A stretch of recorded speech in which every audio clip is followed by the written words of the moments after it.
नेता कमरेड योगेश्वर राईलाई अत्याधिक बहुमतले विजय बनाऊ।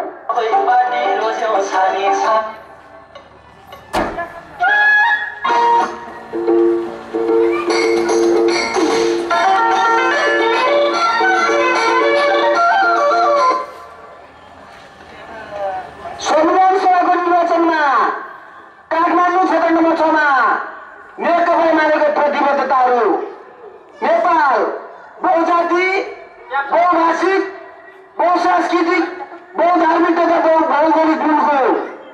तसर्थ यी सबै पहिचानलाई राष्ट्रिय एकताको सूत्रमा बाँधेर नेपाल राष्ट्रलाई सबल र आधुनिक राष्ट्रको रूपमा पुनर्संरचना गर्ने हाम्रो पहिलो प्रतिबद्धता हुनेछ।